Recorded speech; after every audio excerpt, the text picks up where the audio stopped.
બીજું આપણે નાખ્યું હતું બાયોફિલ્ડ જે નાખ્યું હતું એગ્રીલેન્ડ નું જે બાયોફિલ્ડ છે ને એમાં જે આપણે એનપીકે કન્સોર્ટિયા અને એનું રિઝલ્ટ મારી દ્રષ્ટિ મારા અનુભવ પ્રમાણે મને જબરજસ્ત મળ્યું, ખૂબ આનંદ થયો. અત્યારે આપણે જે રિઝલ્ટ જોઈ રહ્યા છીએ એ એનું હોઈ શકે એટલા માટે કે એની અંદર નાઇટ્રોજન, ફોસ્ફરસ, પોટાશ અને ઝીંક આ 4 વસ્તુના બેક્ટેરિયા છે. હવે આપણી જમીન તો વર્ષોથી આપણે જમીનમાં ફોસ્ફરસ નાખતા આવ્યા છીએ, પોટાશ નાખતા આવ્યા છીએ, ઝીંક હોય છે, આ બધા તત્વો છે ને આમ તો એવું કહેવાય નહીં પણ આપણે મજાકમાં એવું કહી નાખીએ કે આપણા જેવા આળસુ તત્વો છે.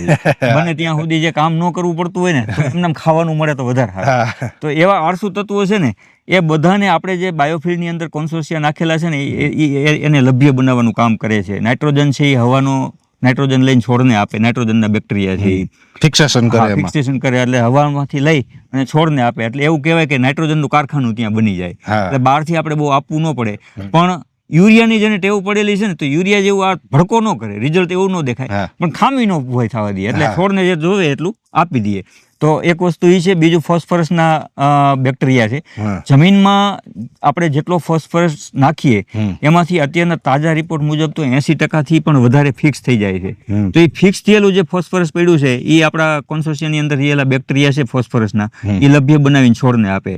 અને પોટાશ તો ખૂબ જ આળસુ તત્વ છે. એ એવું કહે છે કે તમે જ્યાં નાખો અહીંયાથી 1 ઇંચે આડાવડો નથી હાલતો.